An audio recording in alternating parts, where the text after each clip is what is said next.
안녕하세요. 이번 시간에는 모니터링 체계의 수립 부분을 다뤄보도록 하겠습니다. 이 부분은 해썹에서 우리 몇 번째이죠?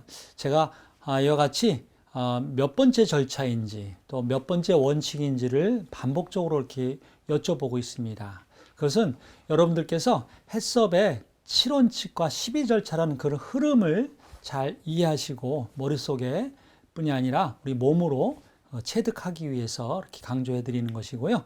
자, 보신 것처럼 우리 모니터링 체계는 네 번째 원칙입니다. 그리고 아홉 번째 절차라고 볼 수 있겠습니다. 그래서 흐름 과정으로 이해하셨으면 좋겠어요. 첫 번째는 위에서 분석을 잘하고, 두 번째는 중요 관리점을 결정해서 그 관리 기준이 필요해서 한계 기준을 설정했다. 이게 세 번째 원칙이었죠.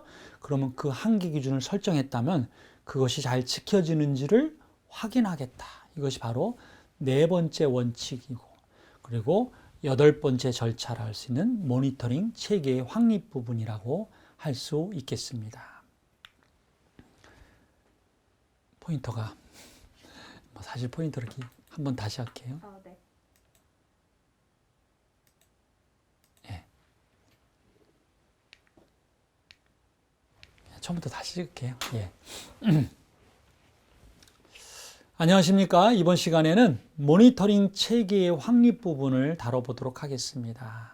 자, 이 모니터링 체계의 확립 부분은 해썹의 7원칙의 몇 번째, 그리고 12절차의 몇 번째일까요? 제가 이와 같이 전체 7원칙과 12절차의 순서가 무엇인지를 여러분께 자주 여쭤보고 있습니다. 그 이유는 무엇일까요? 이 전체적인 흐름, 맥락을 잘 이해하시는 게 좋겠다는 뜻입니다. 그래서 우리가 1원칙으로 위에서 분석을 하였고요. 2원칙으로 중요 관리점을 결정했습니다. 그리고 세 번째는 그 관리 기준으로서 한계 기준을 설정하였죠. 따라서 지금 하고자 하는 이 모니터링 체계의 확립 부분은 우리가 앞서서 설정한 한계 기준이 얼마나 잘 지켜지는지를 확인하는 과정입니다. 그래서 네 번째 원칙이고, 절차로 보면은 이와 같이 아홉 번째 절차라고 할 수 있겠습니다. 자, 이 모니터링 체계의 확립 부분, 무엇으로 정의하고 있나요? 자, 보시는 것처럼 중요 관리점에 설정된 한계 기준을 적절히 관리하고 있는지 여부를 확인하기 위하여, 그렇죠? 관리가 잘 되고 있는지를 확인하기 위하여 수행하는 일련의 계획된 관찰이나 측정 행위라고 했습니다. 자, 관찰, 측정, 유사한 용어들이겠죠? 모니터링, 감시. 감시라는 말보다는 모니터링이라는 말이 좀 부드럽게 느껴집니다. 그런데 이것이 불시에 뭘 본다라는 개념보다는 여기 적혀 있는 대로 계획된 관찰이나 측정이라는 것이죠. 그러니까 불시하는 개념을 모니터링이라고 하지 않습니다. 해썹에서는 우리가 모든 것을 시스템적으로 운영해야 되기 때문에 시스템적인 어떤 계획된 어떤 모니터링 체계에 따라서 관리되는 그런 모니터링을 해썹에서는 중요하게 보고 있는 것입니다. 그러면 왜 모니터링을 하느냐는 것입니다. 첫 번째는 우리가 설정한 CCP가 또 우리가 설정한 한계 기준에서 우리가 위의 요소의 원인 물질이라고 할 수 있는 것들이 적절하게 관리되고 있는지 그 여부를 확인해 보고 싶은 것이죠. 두 번째는 그래서 결과적으로 모니터링을 통해서 CL의 즉 한계 기준의 위반 상황을 우리가 인식할 수 있는 것입니다. 기록을 하지 않고 모니터링하지 않는다면 한계 기준이 이탈됐는지를 우리가 확인할 수가 없는 것이죠. 그래서 우리가 관리하고 있는 이 공정에서 이 관리의 결과들이 문서로 남게 하기 위한 목적도 있습니다. 그래서 모니터링 일지에 모니터링의 결과들이 남게 하게 하는 것이죠. 또 모니터링을 통해서 한계 기준 이탈 여부를 실시간 또는 주기적으로 관리하다 보면은 커다란 문제가 발생하기 전에 그 문제를 식별할 수 있는 그런 장점이 있고요. 또 모니터링을 통해서 문제의 원인들을 파악해 볼 수 있습니다. 그리고 최종적으로는 뒤에 우리가 이어서 할 검증 공정에서 개선 조치와 검증 공정의 기본적인 데이터가 바로 모니터링 과정에서 축적이 될 수 있는 것입니다. 그러면은 모니터링 체계를 확립한다고 하면 어떤 것을 확립해야 될까요? 자, 여기 표에서 정리한 것처럼 중요 관리점이 결정이 되었고 여기서 관리하는 위의 요소가 우리가 도출이 되었습니다. 그리고 그 관리의 수단으로 한계 기준이 결정이 되었고요.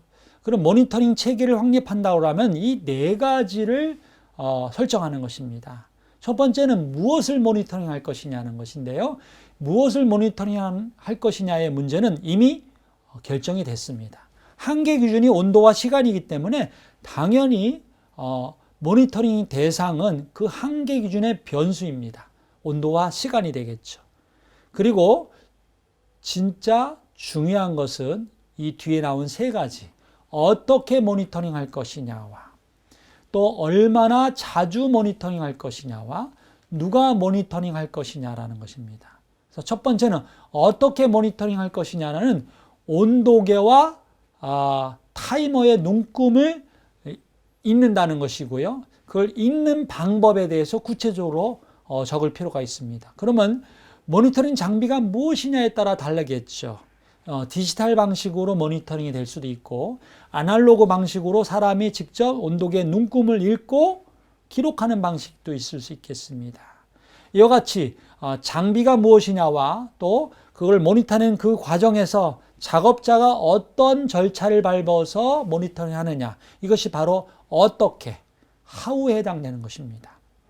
그 다음으로는 모니터링을 얼마나 자주 하느냐, 영어로 얘기하면 how often에 해당되는 부분을 설정해야 되겠죠.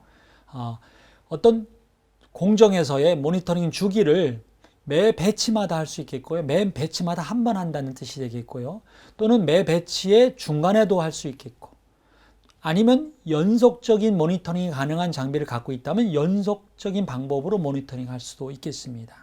이와 같이 얼마나 자주 하느냐를 정합니다. 그리고 마지막으로는 누가 하느냐를 정하는 것이죠. 우리 해썹 시스템에서는 작업자들 간의 업무의 범위가 명확하게 규정이 되어 있어야 됩니다. 서로 미루지 않게 하기 위한 것이죠. 그래서 모니터링 담당자가 누구인지를 지정해 놓는 것까지 모니터링 체계의 확립에 들어간다고 볼 수 있겠습니다. 그러면은 모니터링 체계 확립을 실제 예시를 보면서 한번 이해해 보도록 하겠습니다. 자, 우리가 생물학적 위해 요소 관련된 CCP로 대표적인 게 가열 공정과 소독 공정이었습니다. 그래서 가열 공정이 CCP로 잡혔다면은 우리가 온도와 시간을 주로 한계 기준으로 설정하게 되어 있고요. 경우에 따라서는 품온을 한계 기준으로 같이 설정할 수 있습니다.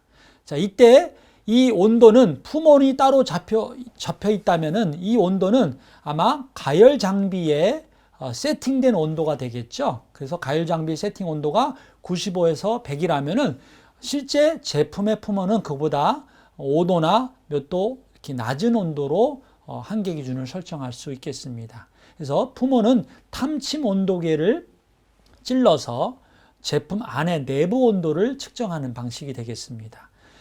이렇게 한계 기준을 설정하였다면 모니터링 방법은 대상은 what, 즉 무엇을 할 것이냐에 관한 부분은 앞서 온도와 시간이 되겠고요. 만약에 품온을 한계 기준으로 설정하였다면 여기에 또 역시 가로로 품온을 대상으로 잡아야 되겠습니다. 방법은 how입니다. 자, 첫 번째, 작업자가 온도를 측정하기에 앞서서 기본적으로 가열 장치의 정상 작동 유무를 먼저 확인해 보는 것이 적절하겠습니다. 그래서 스팀은 제대로 주입되고 있는지, 압력 게이지 같은 것을 확인해 볼 수 있겠죠. 그리고 전기 히터를 쓴다면 전기가 제대로 연결돼서 작동 중에 있는지를 확인해 보는 것입니다. 그래서 각각의 설비들이 무엇이냐에 따라서 또 작업 환경이 무엇이냐에 따라서 이와 같은 문장들을 적절하게 여러분들이 고쳐서 모니터링 방법의 1번으로 놓을 수 있겠죠. 두 번째는 가열 온도와 시간을 일지에 기록한다는 것입니다. 그렇다면 이 모니터링을 제대로 하기 위해서 적절한 모니터링 일지가 필요할 것이고요. 그 모니터링 일지를 이 양식에 별도로 칸을 만들어서 명시해 둘 수도 있습니다. 세 번째는 그 모니터링 일지를 담당자가 기록을 하고 끝나는 것이 아니라 이것을 위에 상급자가 확인하는 과정이 필요합니다. 확인하고 최종적으로 승인하는 과정이 필요할 것이고요. 모니터링 일지는 해썹 팀장까지도 승인을 받게 할 수도 있지만 회사에 따라서는 중간 관리자, 즉 생산팀 관리자가 매일매일 작업되는 모니터링 일지들을 이렇게 관리하게 하는 방법으로 설정을 할 수도 있습니다. 그리고 how often, 얼마나 자주 하느냐에 관한 부분을 회분식 조업인 경우라면은 작업 시작 전과 시작 후를 모니터링 할 수 있겠고요. 가열 처리 공정에서는 온도가 처음부터 우리가 설정된 온도로 95도와 100도 사이로 바로 올라가지 않기 때문에 초기에 시작되는 온도와 그리고 중간에서의 온도 그리고 작업이 끝나고 나서의 온도를 이와 같이 모니터링 할 수 있는 것입니다. 그래서 이 예시에서 보시면은 전체 작업 시간이 40분 내외이기 때문에 이 40분의 중간 정도인 20분에서 한 번 더 확인해 보는 경우고요. 이 경우라면은 아마 장치에서 부착되어 있는 온도계 눈금도 읽지만 품온을 예를 들어서 90에서 95도라는 조건의 품온을 만족하는지를 체크해 볼 수 있는 것이죠. 예를 들어서 떡을 찌는 공정에서 떡의 증숙 공정을 CCP로 잡았다면은 실제로 바깥에 장비의 바깥에 증숙기 바깥에 부착되어 있는 온도계로 일단 모니터링을 합니다.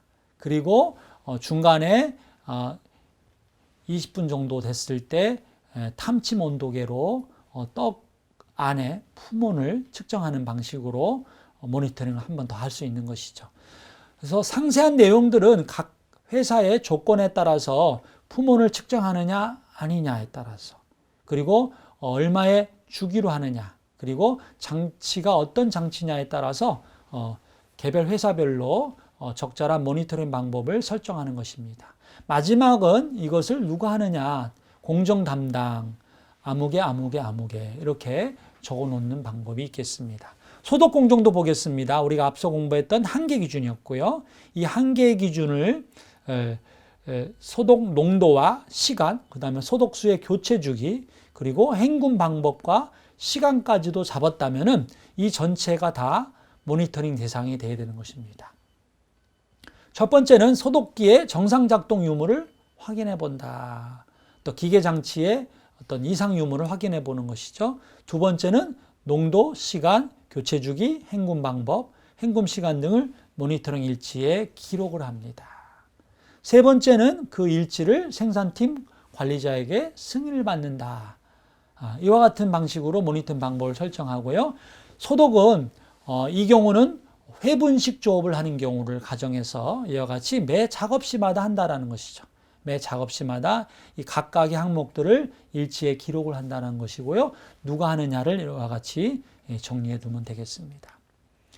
자, 또 다른 생물학적 위해서 관리를 위한 CCP 중에 하나가 pH 측정과 수분 활성도 측정입니다. 그래서 pH는 산도 조절을 통해서 미생물 증식을 억제하는 공정이기 때문에 한계 기준을 예를 들어서 pH를 4 이하로 설정했다면은 대상은 예를 들어서 조미액이었다면 조미액의 pH로 pH를 관리 한번 해볼 수도 있고요. 마지막에 최종 제품의 pH를 또 측정해서 관리할 수 있습니다.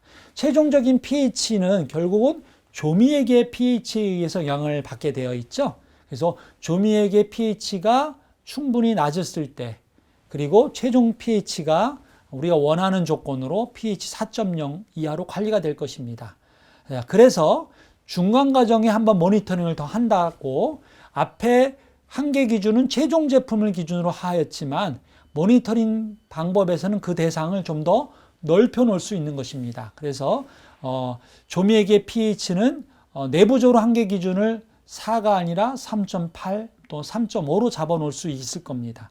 그런 경우라면 정식으로 왼쪽 칸에 한계 기준 부분에 조미액의 pH는 3.5, 최종 제품 pH 4.0이라고 잡아 놓은 것이 원칙입니다. 그래서 이와 같이 한계 기준을 설정한 다음에 그걸 그대로 대상으로 잡고 모니터링 방법은 첫 번째, 공정 담당자는 pH 측정기를 먼저 보정한다. 자, 이 보정이라는 것이 매일매일 하는 것은 아닐 겁니다. 로트별로 하루에 2번의 로트가 나온다고 하면은 2번 다 할 필요가 없을 수도 있어요. 그런 부분들도 회사가 스스로 결정하시면 됩니다. 그래서 하루에 한 번 보정을 하고 쓸 거라면은 첫 번째 배치에 대해서만 pH 측정기를 보정한다고 적어 놓으시면 되겠죠. 그리고 최종 제품의 pH를 pH 측정기로 측정한다. 여기서 한계 기준을 이것만으로 잡았기 때문에 그렇습니다. 그리고 측정 결과 값을 일지에 기록한다. 그리고 모니터링 일지를 이번에는 해썹 팀장까지 승인을 받겠다라고 한 케이스입니다. 그래서 이 부분도 회사가 정하시면 되겠습니다. 주기는 최종 제품의 매 로트별로 할 것이고요. 담당자는 누구누구이다라고 정해놓는 것입니다. 수분의 측정도를 보겠습니다. CCP로 설정하였고요. 최종 제품의 수분 측정, 수분 활성도로, 수분 함량이 아니라 수분 활성도로 설정한 것입니다. 그래서 대상은 동일하게 하였고, 마찬가지로 첫 번째 수분 활성도를 담당자가 수분 활성도 측정기로 측정한다. 측정 결과 값을 일지에 기록한다. 그리고 그 일지를 해서팀장에게 승인을 받는다.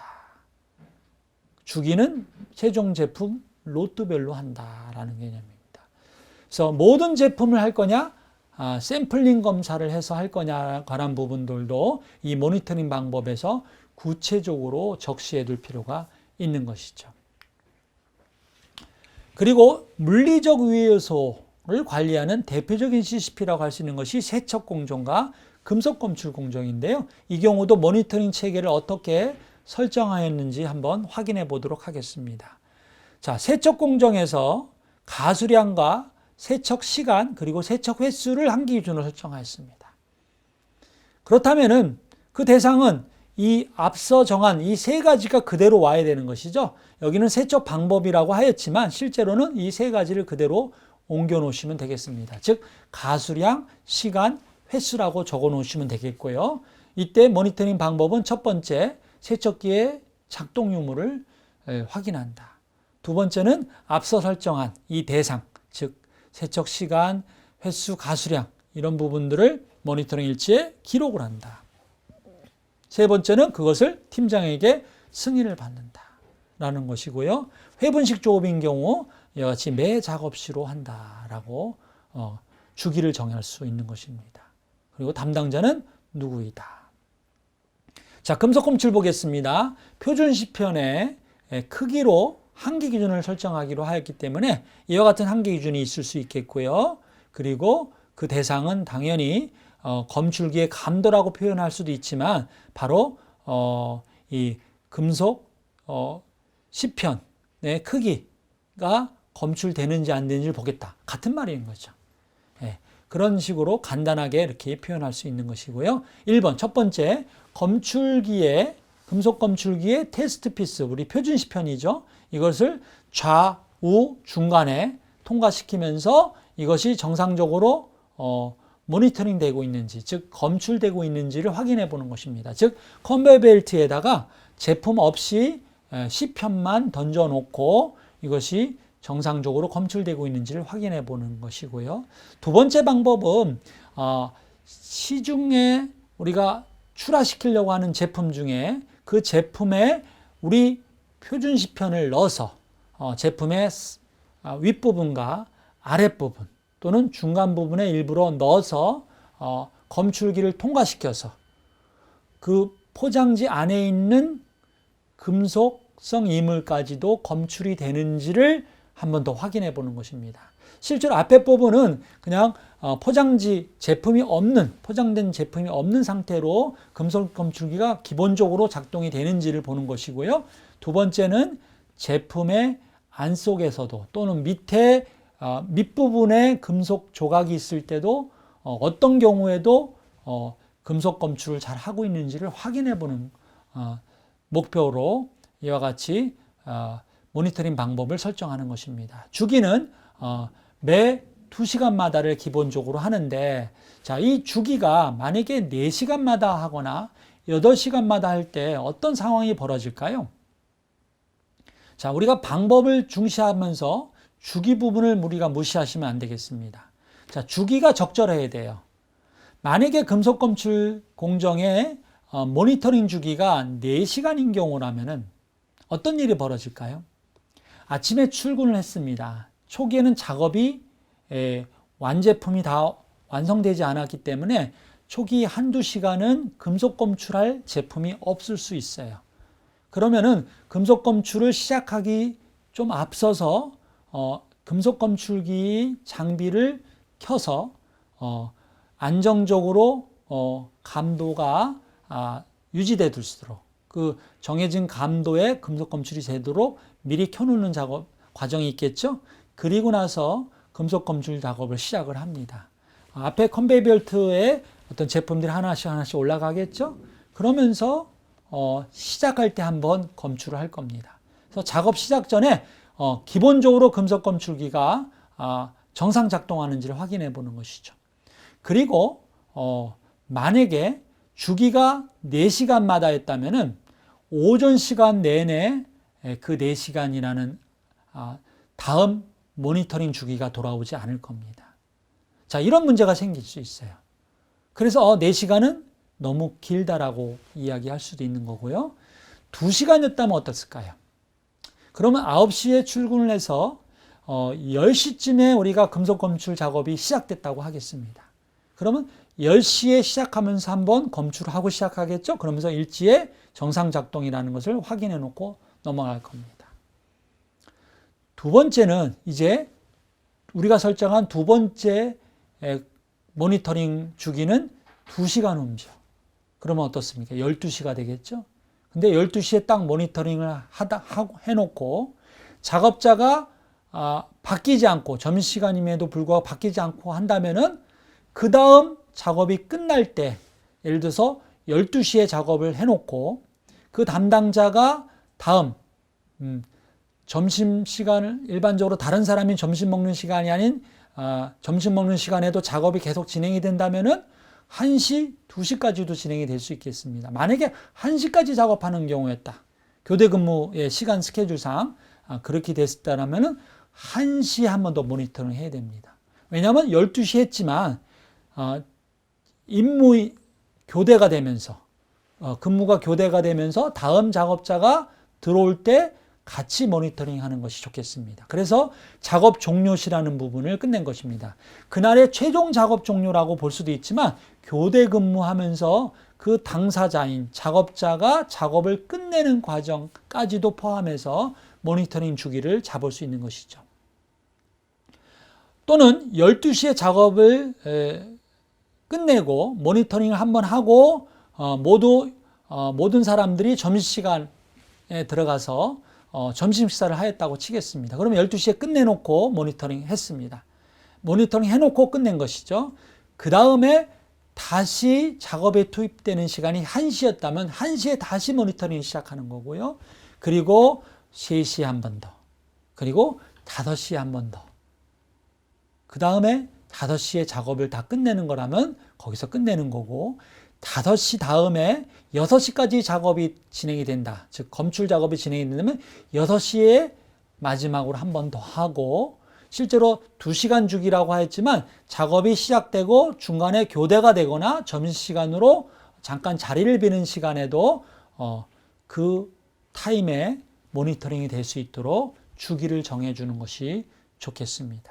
그리고 담당자를 이와 같이 누가 하는지를 설정해 두는 것입니다. 자, 이와 같은 모니터링을 위해서는 모니터링이 편리할 수 있도록 잘 설계된 모니터링 일지가 필요할 것입니다. 첫 번째로 우리 세척 공정에 많이 사용되는 모니터링 일지의 샘플을 한번 보시겠습니다. 자, 작성 일자가 누구인지, 담당자가 누구인지. 대개 하루에 한 장의 일지를 적을 수 있도록, 기록할 수 있도록 일지를 구성하면 좋겠죠? 그리고 위에서는 무엇인가? 자, 세척이니까 이와 같은 세균을 관리하는 공정도 위에서로 잡을 수가 있겠고, 대부분의 경우는 세척 공정은 돌이나 플라스틱 같은 이물 관리를 위해서 CCP로 잡는 경우가 있기 때문에 이 뒷부분은 반드시 들어간다고 할 수 있겠습니다. 이 앞에 부분에 대한 것은 우리 회사가 이것을 세척을 생물학적 위해서를 관리하기 위한 CCP로 잡았느냐 아니냐 여부에 따라서 들어갈 수도 있고 안 들어갈 수도 있겠습니다. 그래서 그래서 여기서 제가 제시해드리는 이 양식들을 적절하게 수정해서 사용하시면 되겠습니다. 한계 기준으로 보면은 세척이기 때문에 좌우로 2, 3m, 또 상하로 2, 3m, 세척 시간은 2, 30분이다. 그리고 세척수의 교체 주기는 원물, 세척 대상 재료 10kg당 60에서 70분 정도 물을 교체한다. 60분에 한 번씩 물을 교체해서 사용한다는 것이죠. 물을 충분히 자주 교체하지 않으면은 그 세척수에 남아있는 여러 이물들 그리고 미생물로 인해서 다시 재오염이 일어날 수 있기 때문에 이런 한계 기준을 설정한 것입니다. 그리고 이 주기는 모니터링의 주기는 매 작업시다라고 했습니다. 그러면은 아마도 우리 세척 공정이 20분에서 30분씩 작업이 되기 때문에 여기에 어떤 세척 시간, 그 다음에 세척 주기, 처음에 시작 타임을 여기다 적어 놓을 수도 있습니다. 그리고 세척 수량, 세척 방법, 판정. 그래서 안정적으로 잘 관리가 되었다라는 부분들을 이렇게 체크할 수 있게끔 해줍니다. 그 과정에서 어떤 한계 기준의 이탈 상황이 발생했다. 그것이 모니터링 과정에서 우리가 식별이 되었다면은 그때 밑에 부분의 양식을 사용해서 그 부적합 사항에 대해서 즉 이탈 내용이 무엇이었고 그것을 개선하기 위해서 어떤 개선 조치를 취했는지와 결과 부분을 기재하고 누가 그 조치를 하였는지 그리고 그 조치에 대해서는 위에 상급자가 확인하는 과정을 거쳐서 이 일지를 통해서 자연스럽게 이 세척 공정의 CCP가 잘 관리될 수 있도록 일지의 양식을 잘 고안해 두실 필요가 있는 것입니다. 또 다른 CCP입니다. 자, 우리가 많이 사용할 수 있는 우리가 단순 세척이 아니라 소독 헹굼인 경우라면 바로 이 부분이 확실하게 들어갈 수 있어야겠죠.